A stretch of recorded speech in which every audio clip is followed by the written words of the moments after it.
Amen. Un jour lancé par lui au lieu qu'il a... J'ai faim et j'ai soif. Amen. Chaque jour, j'ai besoin de lui, parce que sans lui, je ne peux rien faire. Voilà. C'est bon? Voilà, on va écouter la parole de Dieu. Donc le thème, la révélation, c'est derrière.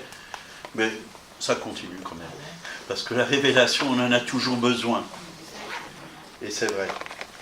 Donc ce matin, le titre du message que j'ai eu, c'est se fortifier dans le Seigneur. C'est très important de se fortifier. Et un jour, il y a un serviteur de Dieu qui a eu une vision pendant la prière. Et il a vu l'ennemi avec un instrument un peu bizarre comme ça. Et il a demandé au Seigneur, c'est quoi cet instrument que l'ennemi utilise là?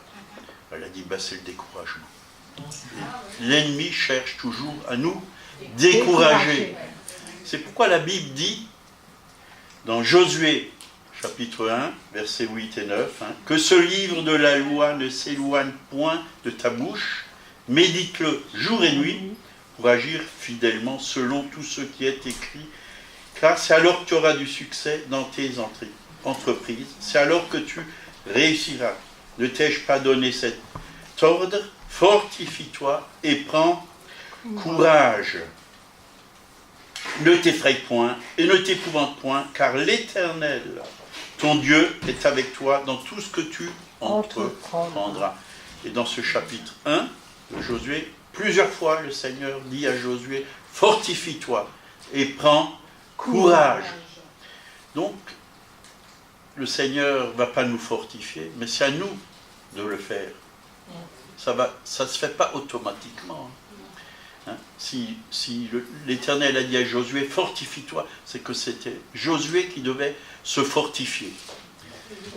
Moi, je peux vous donner une belle assiette avec beefsteak, des légumes et toutes sortes de bons produits avec plein de vitamines.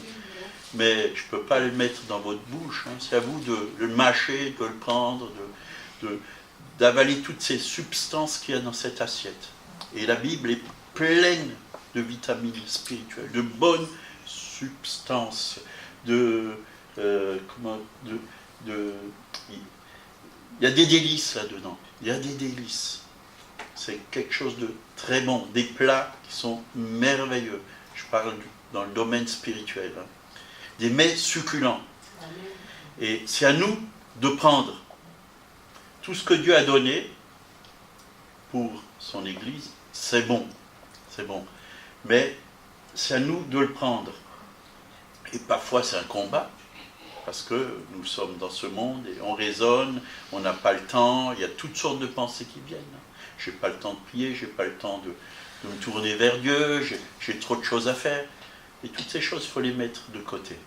Et dire, Seigneur, si je n'ai pas le temps, je le prends. Et c'est important de prendre le temps pour la gloire de Dieu. C'est surtout le matin qu'on a besoin de force pour toute la journée. Si on ne prie pas le matin, si on ne prend pas les forces le matin, qu'est-ce qu'on va faire pendant la journée quand il y aura des difficultés, quand il y aura des problèmes, quand l'ennemi vient nous assailler? Et c'est le matin que nous devons vraiment être remplis de la puissance de Dieu.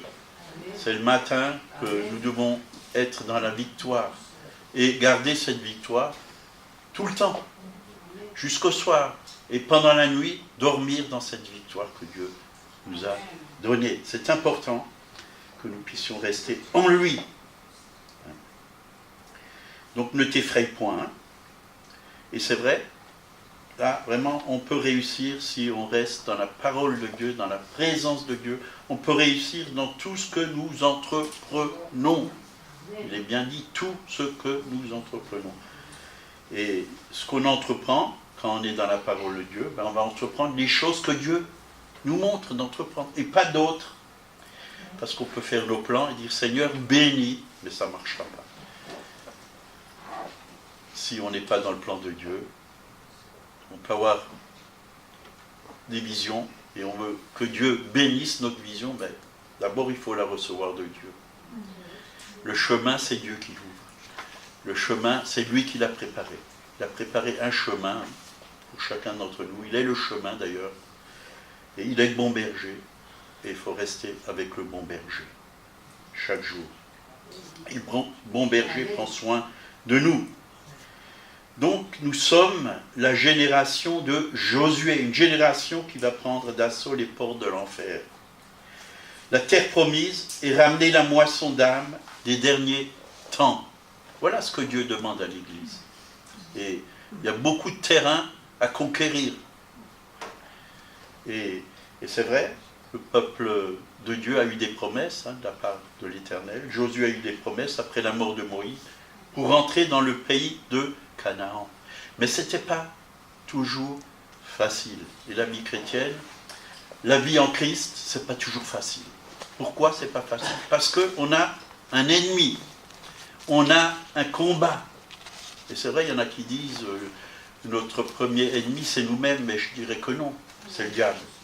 C'est le diable. Et si vraiment parce que la Bible dit on ne combat pas contre la chair et le sang. Notre vrai ennemi c'est le diable. Et quand on est en Christ, notre chair elle est crucifiée. On vit dans la foi au Fils de Dieu. On vit dans la victoire. Ce n'est pas notre chair notre premier ennemi. C'est le diable. Quand on marche avec lui, la chair, elle est sur la croix. Elle est dans la mort. Puisque Christ a porté vraiment notre vieille vie, notre vie charnelle à la croix de Golgotha. Et nous devons apprendre à vivre dans la vie nouvelle, dans la vie divine.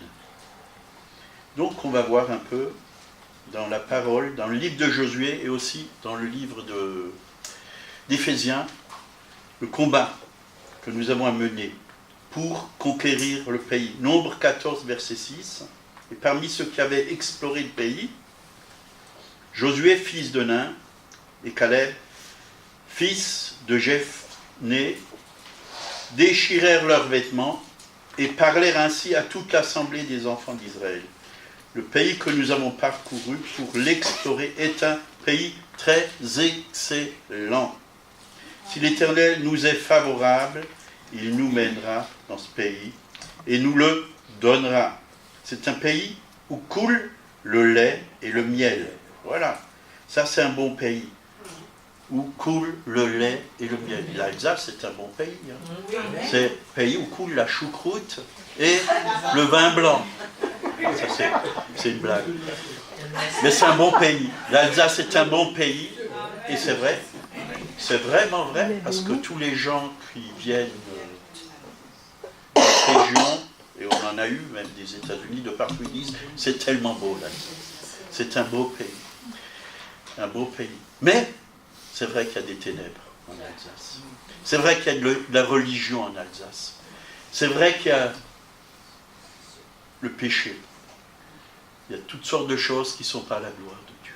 Et c'est là notre combat. Si Dieu nous a placés ici, vous savez, à un moment donné, je vais vous dire, je suis parti pendant 8 mois à Mulhouse, à l'église, à Bourtzwiller, vous connaissez. Et au bout de 8 mois, le Seigneur m'a dit, mais tu n'habites pas à Bourtzwiller, tu n'habites pas à Mulhouse, tu habites à Colmar, et c'est là à Colmar que je te veux, c'est là où tu dois être un témoin. Puis je suis revenu à Colmar. Et on a un combat. Hein, parfois, on veut aller combattre partout, mais c'est chez nous que ça commence, dans nos propres familles, dans notre propre village, dans notre propre ville. C'est là où le combat commence. C'est beau de chasser le diable en Chine ou aux États-Unis, il faut déjà le chasser dans ta propre vie. C'est là que le combat commence. C'est là où des pensées, parfois qui ne sont pas la gloire de Dieu, qui cherchent à nous dominer, mais c'est là où on doit dominer ces pensées par la parole de Dieu. Nous avons besoin du renouvellement de l'intelligence. Voyez, c'est un pays où coule le lait et le miel. Seulement, ne soyez pas rebelles contre l'Éternel. Rebelles. Ne craignez point les gens de ce pays. ils nous serviront de pâturage. Ils n'ont plus d'ombrage pour nous couvrir. L'Éternel est avec nous, ne les craignez point. Vous voyez, la crainte, ça nous empêche bien souvent d'être un témoin, de faire ce que Dieu nous demande. La crainte de qu'est-ce qu'ils vont penser, qu'est-ce qu'ils vont dire de moi. La crainte de toutes sortes de choses. Mais tout ça, il faut la déposer au pied du Seigneur. La crainte ne vient pas de Dieu, elle vient de l'ennemi. Et combien de fois la Bible dit ne crains point, pour 366 fois, pour tout le temps. On n'a pas à craindre. De toute façon, la crainte, c'est le contraire de la foi. C'est absolument la foi en l'envers. C'est la crainte. Et on est appelé à vivre par la foi. Le juste vivra par la foi ou par sa foi. Bien sûr, sa foi en Christ, pas en lui-même simplement. Donc, Nombre 14, verset 24, là il nous est dit, et parce que mon serviteur Caleb a été animé d'un autre esprit et qu'il a pleinement suivi ma voie, je le ferai entrer dans le pays où il est allé, et ses descendants le posséderont. Un autre esprit. Caleb avait un autre esprit. Vous voyez, après on va lire ce passage avec les 12 espions. Les 12 espions, il y avait 12 espions, mais ils ont aussi exploré le pays. Mais il y en a 2 qui ont eu un rapport positif. Ils ont vu aussi les géants. Ils n'étaient pas ignorants des géants. Ils les ont vus. Ils ont vu le combat qui a mené, les difficultés. Mais ils savaient une chose. Caleb et Josué savaient que Dieu était avec eux. Et avec Dieu, nous ferons des exploits. Et avec Dieu, on peut tout. On peut tout. Si Dieu nous demande quelque chose, il nous donne aussi la capacité de le faire. Les 12 espions. Et j'aime cet esprit. Caleb était animé d'un autre esprit. C'était quoi cet autre esprit? Esprit de foi. Et d'obéissance, bien sûr. Parce que la foi va avec l'obéissance. On va lire dans Nombre, les 10 autres, Nombre 13, verset 30. Caleb fit taire le peuple. Parfois, il faut faire taire les choses négatives dans la vie. Des gens qui sont autour de nous. Et leur dire, calmez-vous, calmez-vous. Arrêtez de murmurer. Il murmurait. Caleb fit taire le peuple qui murmurait contre Moïse. Vous voyez, on s'élève toujours contre les serviteurs de Dieu. Ça, c'est l'esprit qui murmure, n'est jamais content. C'est jamais chez lui que ça ne va pas, mais c'est toujours chez l'autre. On trouve toujours la faute chez l'autre. Chez l'autre. C'est de sa faute. On aime bien poser des fautes sur les autres. C'est pas ma faute, c'est la faute au pasteur si je vais mal. Le pasteur n'a pas assez prié pour moi. Le pasteur n'a pas fait de combat spirituel pour moi. C'est pour ça que je suis dans un état, dans un tel état. J'ai déjà entendu ça de mes propres oreilles.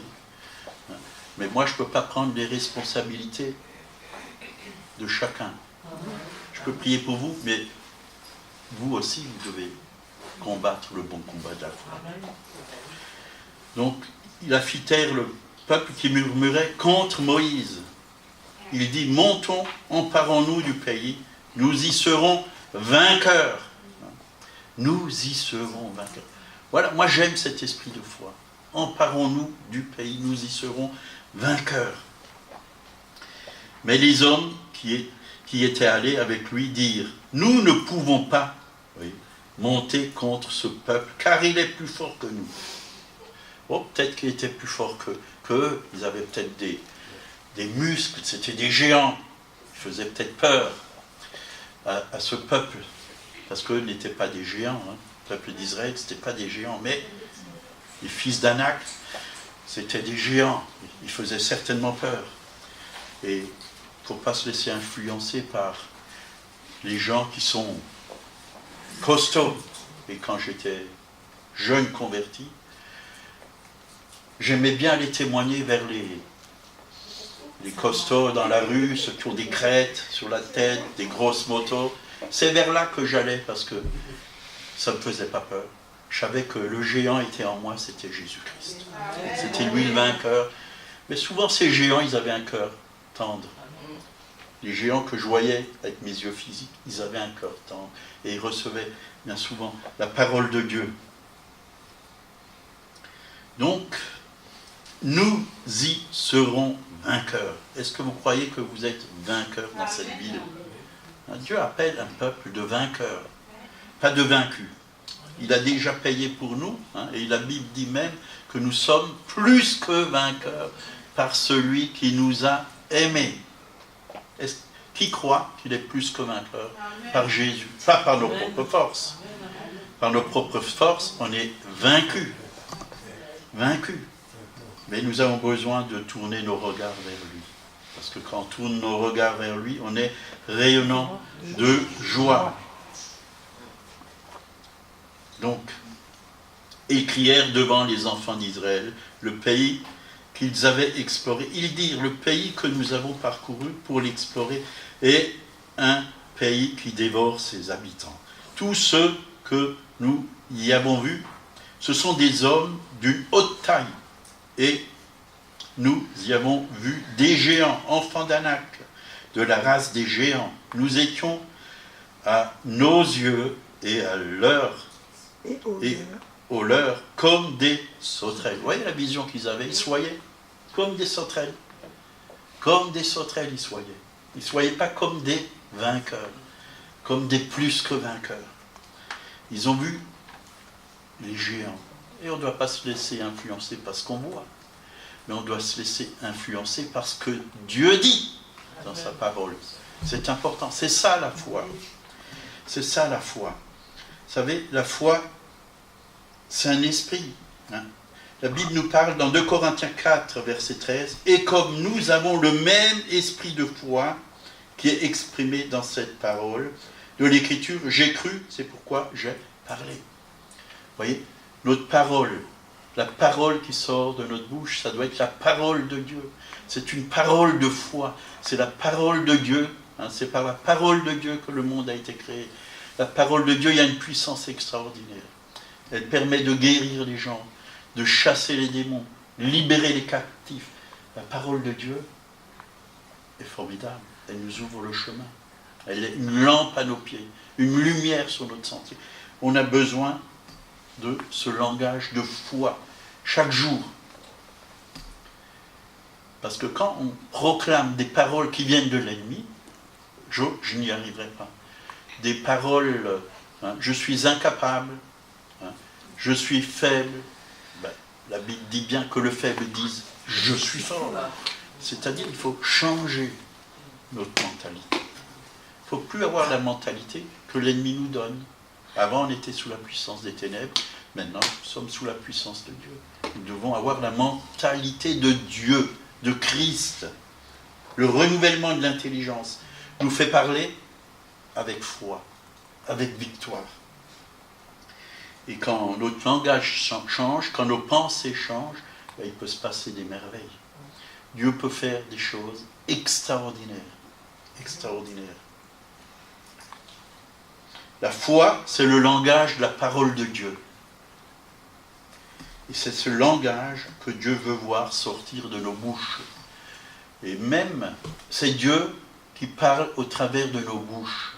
Est-ce qu'on lui laisse notre bouche pour qu'il parle au travers de nous? Et combien de fois on a fait des baptêmes, et bien souvent, j'ai dit ceux qui ont encore leur langue là, qui a été mal baptisée, là, venez la tremper dans les eaux du baptême pour qu'elle puisse parler comme Dieu parle, pour qu'elle puisse proclamer la parole de Dieu, pour qu'elle ne puisse pas critiquer. Il faut que ça meure.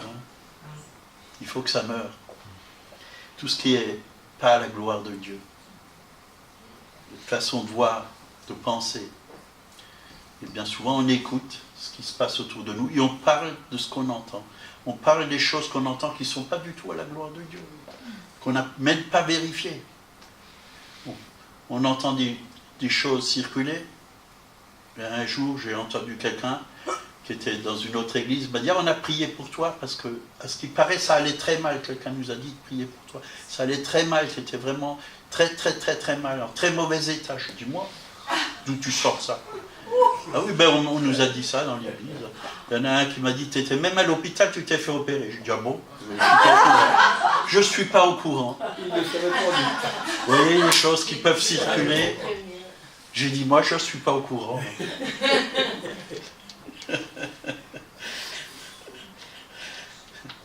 Donc, nous avons besoin d'apprendre à marcher par la foi, à parler comme Dieu parle, à penser comme Dieu pense, et à voir ceux qui sont autour de nous comme Dieu les voit. Ça, c'est changer de mentalité. Vous voyez, moi, je me rappelle quand j'étais jeune converti, chaque fois, il y a un pasteur que je rencontrais, et ce pasteur, il me fortifiait, il m'encourageait. Quand je venais vers lui pour le saluer, il me fait « Jésus est vainqueur !» Comme ça. Chaque fois, il me disait le même mot. Et vous, j'ai dit « Oui, il est vainqueur, c'est vrai. » Et ça m'imprégnait. Et je disais bah, « Si Jésus est vainqueur, je suis vainqueur. » Parce que Jésus est vainqueur. Le salut en hébreu veut dire délivrance, victoire, bien-être, prospérité, secourir, sauver, sécurité donc, sauver des problèmes moraux, donner la victoire, aider, guérison. Vous voyez, on a besoin de savoir ce que Dieu a fait pour nous, de vraiment réaliser ce que Dieu a fait pour nous à la croix de Golgotha, d'où il nous a tirés. Nous ne devons pas rester dans notre vieille vie, dans notre vieille mentalité. Dieu est venu nous racheter par son propre sang. Nous sommes sauvés, nous sommes délivrés, nous sommes guéris dans les meurtrissures de Jésus. Nous pouvons le proclamer. Et moi je crois que plus qu'on le proclame, plus ça devient réel dans nos vies. Ça devient réel dans nos vies. Combien de fois on a proclamé sur des gens malades la guérison, et la guérison est venue. Combien de fois on a proclamé la victoire sur des gens qui voyaient toujours tout en noir, qui étaient dépressifs.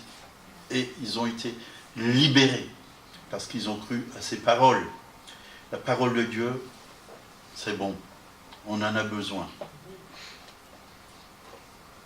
Donc le livre de Josué dépeint le peuple de Dieu qui a cessé d'errer, qui connaît son Dieu et ses promesses, et maintenant est prêt à se saisir de ce que Dieu lui a promis. Dieu nous a fait des promesses, comme à Josué, à Caleb. Dieu a fait des promesses. Dieu nous a fait des promesses et nous devons être prêts à saisir ces promesses qui sont dans la parole. Et il y en a pour nos foyers, il y en a pour nos couples, pour nos enfants, il y en a pour l'assemblée, il y en a pour les perdus, il y en a pour notre travail, pour notre mariage. Il y a plein de promesses. Est-ce que vous connaissez les promesses de Dieu? Est-ce que vous avez, pas seulement, souvent on lit comme ça, juste, on ne va pas dans les profondeurs de la parole. L'eau de la parole, il faut rentrer dans les profondeurs pour découvrir. Il faut demander au Saint-Esprit de nous ouvrir les yeux, qu'on puisse avoir la révélation de ce que Dieu nous dit. Parce que l'ennemi cherche à nous aveugler sur les promesses de Dieu. L'ennemi, il est souvent là, ah mais tu es comme ça, tu ne changeras jamais, c'est ton problème. Et il veut vous faire croire que votre problème va durer jusqu'à la fin de votre vie. Tant que tu es sur terre, tu n'arriveras pas. Ça a toujours été comme ça chez toi, ça a été comme ça chez ta mère, ça a été comme ça chez ta grand-mère, chez ton arrière-grand-mère, ça a été comme ça chez ton père, tu as hérité ça, et ainsi de suite. Non, nous sommes héritiers de Dieu, co-héritiers avec Christ. Nous avons une bénédiction, une grande bénédiction qui est dans la parole de Dieu. Donc l'épître aux Éphésiens transpose le combat naturel de Josué en combat spirituel du croyant. Dans cette épître qu'on leur donne aux Éphésiens, Éphésiens 6, 10, au reste, fortifiez-vous dans le Seigneur et par sa force toute puissante. Donc, comme dans Josué, fortifie-toi, prends courage. Fortifiez-vous dans le Seigneur. C'est dans le Seigneur qu'il faut se fortifier. Pas dans les excès de table, pas dans les excès d'alcool. C'est dans le Seigneur. C'est là où il faut prendre des forces. C'est là qu'il faut puiser. C'est un puits, c'est un trésor. Un trésor. On a besoin. Fortifiez-vous dans le Seigneur et par sa force toute puissante. Exactement comme Dieu a ordonné à Josué, fortifie-toi et prends courage. Il nous est ordonné d'être forts. Parce que la Bible dit, c'est pas un esprit de timidité que Dieu nous a donné, mais un esprit de force, d'amour et de sagesse. Donc, c'est ce qu'on a reçu. On l'a déjà reçu. On l'a déjà reçu. Bien souvent, l'ennemi nous dit, mais t'es faible, t'es faible. Et il nous le dira tout le temps, mais t'es faible, t'en peux plus. Même dans ton corps, t'es faible. Dans ton esprit, t'es faible. T'as pas la puissance, t'as pas la... Mais c'est un menteur. C'est un menteur. Nous avons reçu un esprit de force. Un esprit d'amour. Tu n'as pas d'amour, mais si, tu as reçu un esprit d'amour, tu as de l'amour. Tu en as tellement que tu peux en donner autour de toi. L'amour de Dieu est illimité. On l'a déjà dit, on ne peut pas mesurer ni la hauteur, ni la profondeur, ni la longueur, ni la largeur. L'amour de Dieu est tellement grand. Bien sûr, on ne peut pas supporter tout l'amour de Dieu. Notre cœur n'est pas encore assez large pour supporter tout l'amour de Dieu. Mais une bonne partie de l'amour de Dieu, on peut le supporter et on peut le transmettre autour de nous. On peut le transmettre. Donc, dans l'Église, il y a de l'amour. Il y a de l'amour. Et si vous n'avez pas reçu cet amour, le Saint-Esprit est répandu dans nos cœurs. Dans Romains 5,5, l'amour de Dieu est répandu dans nos cœurs par le Saint-Esprit. Alors, laissez le Saint-Esprit répandre cet amour.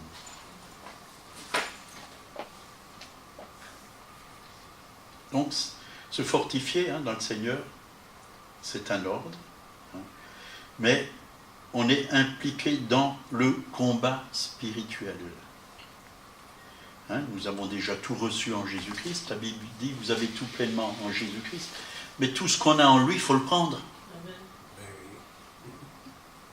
Toutes les armes de Dieu, si on ne les revêt pas, Dieu ne va pas nous les mettre comme ça, par force. Il ne va pas mettre le casque du salut, l'épée de l'esprit. Non, c'est à nous de les revêtir, de les prendre, de les mettre. Et c'est un combat. C'est un combat. Déjà, il faut les remettre, faut les mettre, et après, il faut les utiliser. Les mettre, c'est bien, mais si tu ne fais rien avec, ça ne sert à rien. Ça ne sert absolument à rien. Et plus tard, on va étudier toutes ces armes. Mais pour l'instant, on va se fortifier dans le Seigneur. Donc, il est dit au reste, concernant ce qu'il vous reste à faire, au reste, voilà ce qu'il nous reste à faire, se fortifier dans le Seigneur. Et c'est important. Qu'est-ce qui reste au peuple de Dieu de faire? Il doit se fortifier dans le Seigneur, par sa force toute puissante. Donc nous sommes choisis et préparés pour faire la guerre à tous nos ennemis. Tous nos ennemis. Les ennemis du royaume de Dieu. Bien sûr, il ne faut pas voir non plus le diable partout. Il ne faut pas voir le diable partout. Il y en a qui voient plus les démons que Dieu. Je ne dis pas qu'il ne faut pas le voir. Il ne faut pas ignorer qu'il existe. Il existe. Il est là. Et il n'a pas encore été mis dans les temps de feu. Un jour, il sera mis dans les temps de feu. Mais aujourd'hui, l'ennemi, il est sur la terre. Et il cherche à détourner les êtres humains de Dieu. Il cherche à les aveugler. Il cherche à les entraîner dans la mort, dans l'enfer. Et nous, qui avons accepté Jésus, nous ne voulons pas que ceux qui sont autour de nous, nos familles, nos amis, et même tous ces gens qui sont dans le monde, se laissent entraîner par l'ennemi. Nous désirons vraiment qu'ils rentrent dans le royaume de Dieu. Et c'est ça notre combat, en fin de compte. C'est le plus grand combat que nous avons.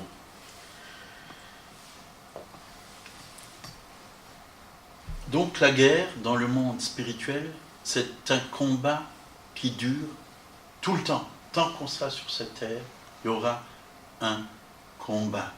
Ça ne veut pas dire qu'il n'y aura pas des temps où vous serez dans la paix, dans la tranquillité, hein, dans le repos. Et il y a des temps que Dieu nous donne. Un soldat, il n'est pas toujours là en train de combattre. Il a aussi des temps où il se nourrit, il se repose, il dort. Mais l'ennemi peut venir aussi, en pleine nuit, quand on ne s'y attend pas. C'est pour ça qu'il faut être toujours prêt. Il faut être toujours prêt. Et j'avais entendu un pasteur qui disait « Ah, mais la nuit, avant d'aller se coucher, il faut déposer... faut enlever le casque du salut, il faut enlever l'épée de l'esprit, les choses... Non, il faut dormir, il faut rester avec et les reprendre le matin. Mais non, il faut les prendre une fois pour toutes, ces armes, et les garder.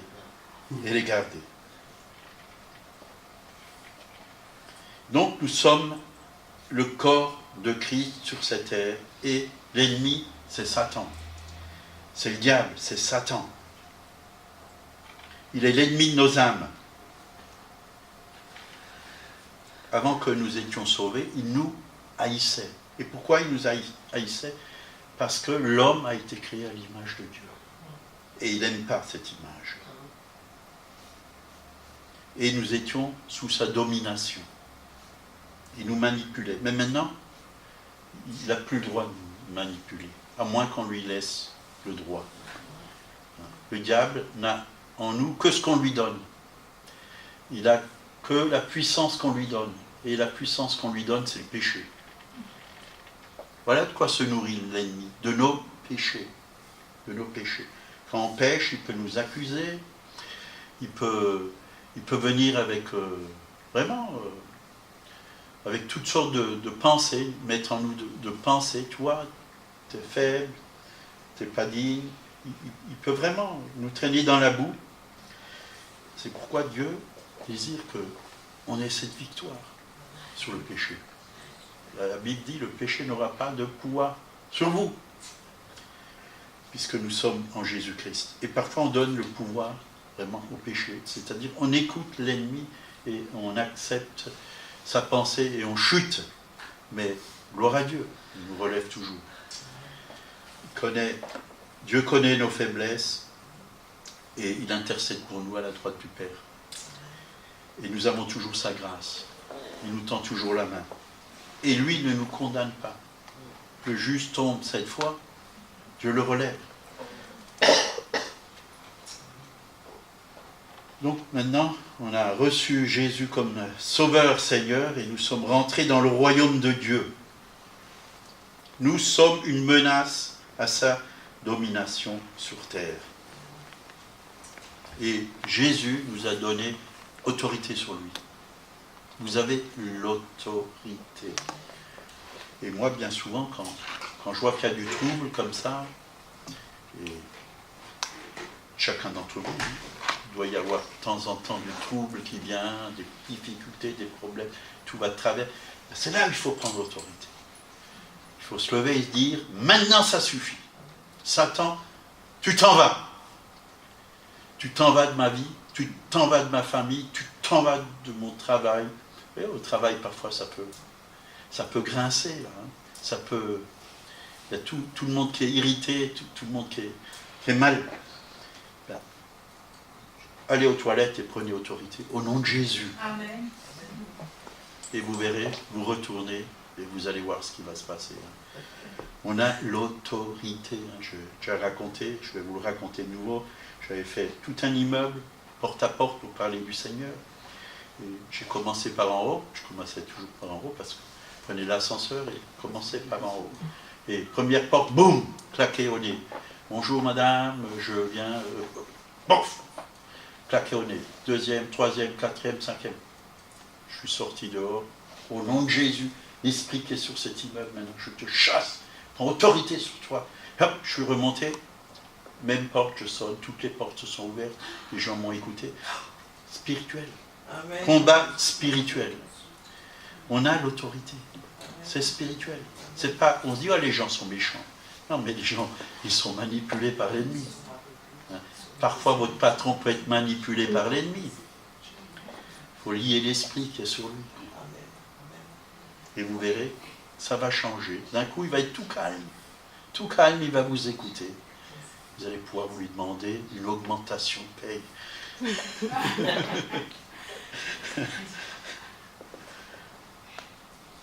Donc Jésus nous a donné autorité. Paul est en train de dire, au reste, mes frères ou mes sœurs, c'est le temps d'utiliser l'autorité que vous avez reçue. C'est le temps. C'est maintenant le temps. Vous avez reçu une autorité et vous ne l'avez pas utilisée. C'est pourquoi, voilà, vous êtes dans la défaite. C'est pourquoi vous ne vivez pas dans la victoire. Vous ne vivez pas pleinement votre vie avec Jésus. Mais utilisez votre autorité. Vous l'avez reçue au travers du sang de Jésus, au travers du nom de Jésus.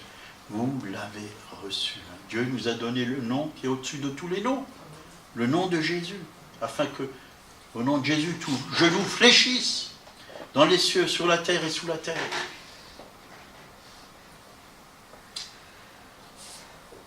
Et vraiment, Dieu nous a placés dans ce combat. Et ce n'est pas le moment de se retirer.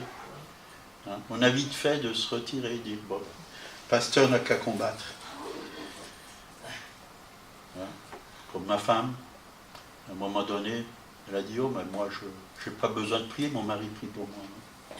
Puis un jour, le Seigneur est là. En se mettant assis comme ça, dans votre bureau, qui va venir, il faut travailler. Il y a des efforts. Il y a des efforts. Moi, je sais que mon salaire, je le gagnais parce que je prenais des heures pour travailler. Et ça coûtait des efforts. Et de la sueur. Ben, c'est pareil. Dieu ne va pas nous donner les choses comme ça. Il ne va pas nous donner Colmar. Il faut aller vers les gens. Il faut leur témoigner. Il faut prier pour eux. Il faut lier les esprits qui sont sur eux.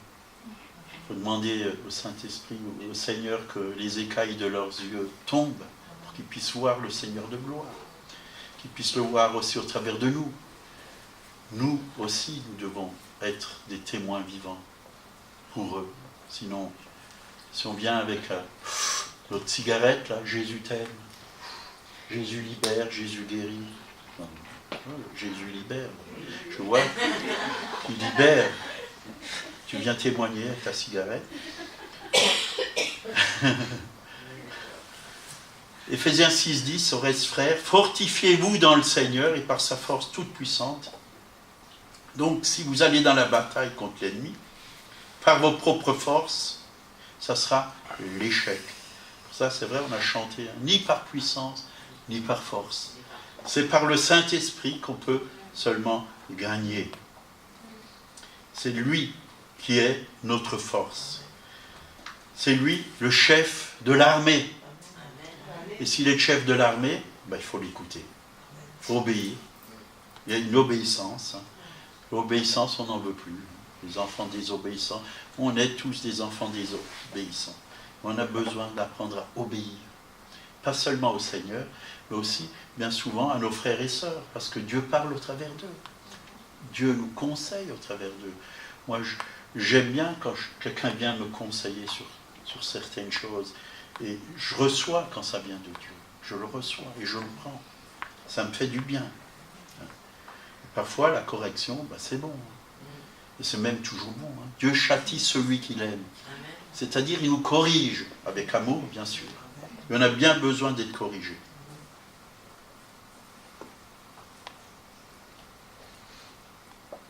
Donc, le Saint-Esprit est puissant, il est Dieu, il est en nous.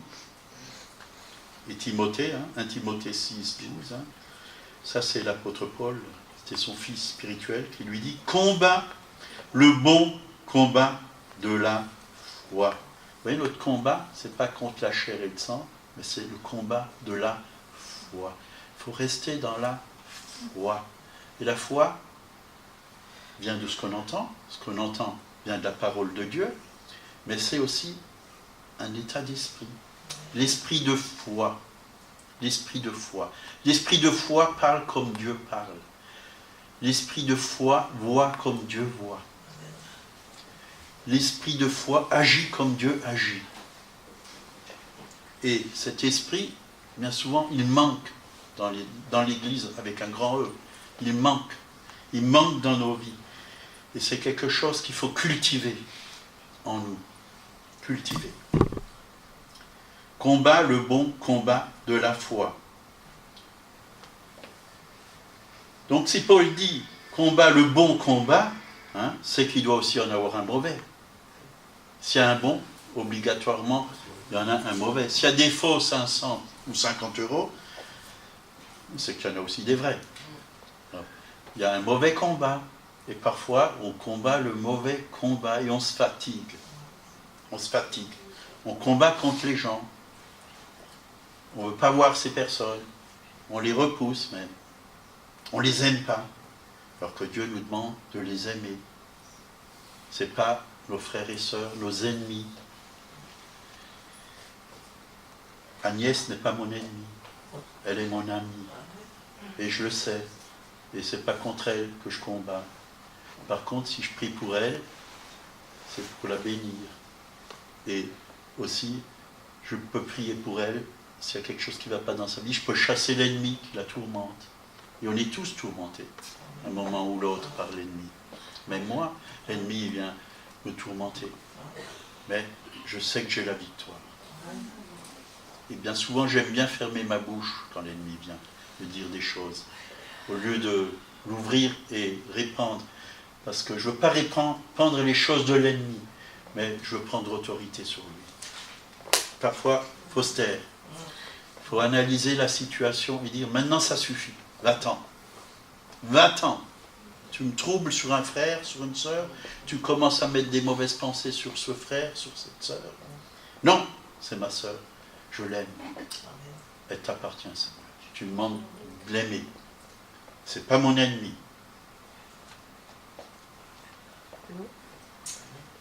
Et c'est que par la foi, hein, vous prenez Hébreux, chapitre 11, ça parle de la foi. Tout ce que ces hommes ont fait par la foi. Par la foi. Et tout se fait par la foi. 1 Jean 5, 4, et ces commandements ne sont pas pénibles. Parce que tout ce qui est né de Dieu, qui est-ce qui est né de Dieu ici? Levez la main. Triomphe du monde. Tout ce qui est né de Dieu, ben vous triomphez du monde. C'est-à-dire, vous n'êtes pas seulement vainqueur, mais vous êtes plus que vainqueur sur le monde. Hein? Et moi j'aime bien me voir, vous voyez, marcher sur les serpents et les scorpions. Quand je marche dans la rue, j'aime bien me voir marcher sur les serpents et les scorpions. Et sur toute la puissance de l'ennemi. C'est pas parce que c'est moi, mais parce que Christ est en moi. Et c'est lui ma force. C'est ses pieds. Hein, nous sommes les pieds de Jésus sur cette terre. Et quand nous marchons, hein, Jésus est la tête, mais nous sommes le corps. Et nous sommes les pieds. Quand nous marchons, hein, c'est les pieds de Jésus qui marchent. Et nous écrasons l'ennemi. Et lui dire, tu es défait. Tu es vaincu.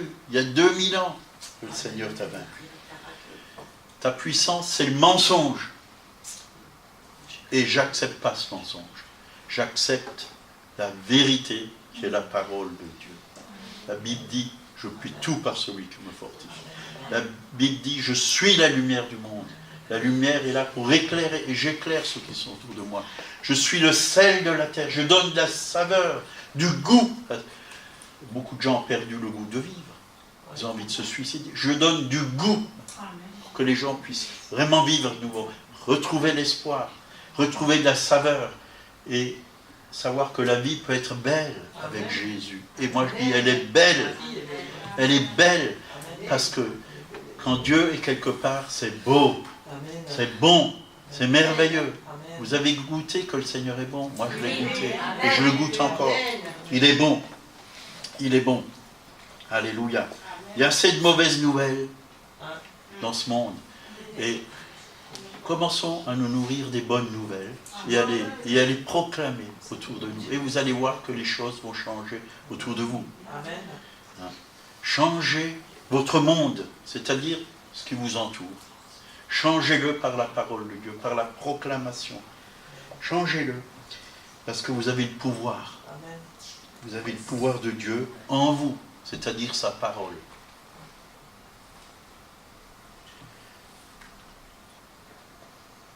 Donc, Éphésiens 6, 11, hein. Revêtez-vous de toutes les armes de Dieu afin de tenir ferme contre les ruses du diable. Donc il est rusé, c'est parce que nous décidons de revêtir son armure que Dieu nous rend puissants. C'est grâce à cela que nous pouvons tenir lorsque le diable nous assaille.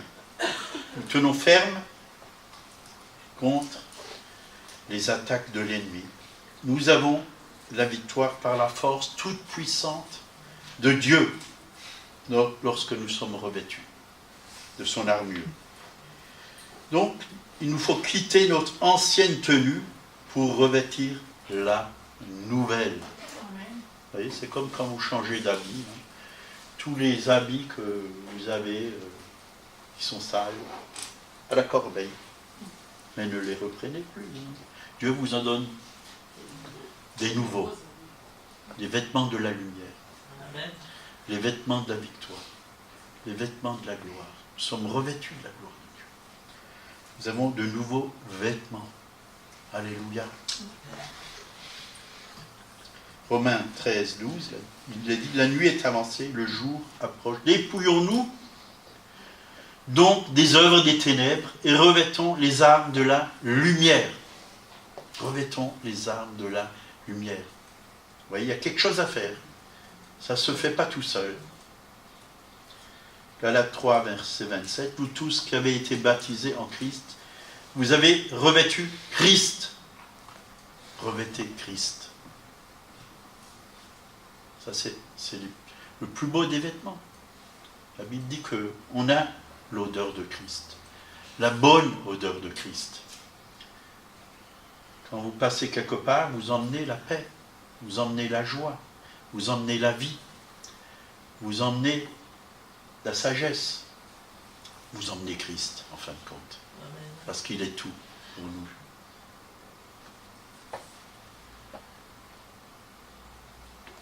Nous dépouiller du vieil homme, hein. Plusieurs passages le disent dans la parole de Dieu. Nous dépouiller du vieil homme. Revêtir l'homme nouveau qui a été créé, hein, à l'image de Dieu. Nous dépouiller du mensonge. Revêtir la vérité. Il y a plein de choses que nous devons enlever de nos vies, qui ne sont pas à la gloire de Dieu, et revêtir Christ.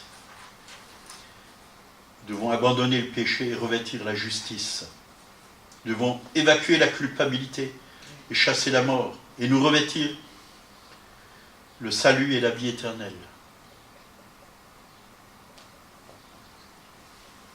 Quand je pose une question à certaines personnes, est-ce que tu sais ce que c'est que la vie éternelle? Alors on me donne souvent des réponses qui sont complètement fausses.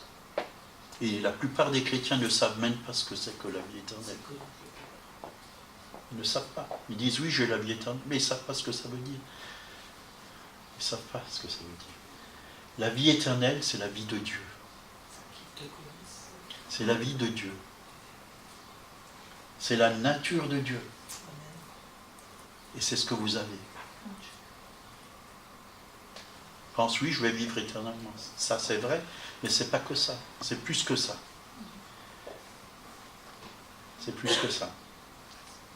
J'ai tout un enseignement là-dessus. Le jour où Dieu me demande de vous l'apporter, je vous l'apporterai. Mais c'est très important de connaître ce que c'est que la vie éternelle. Quand on a saisi ce que c'est la vie éternelle, ben on vit plus pareil. On vit plus pareil. On n'est plus les mêmes.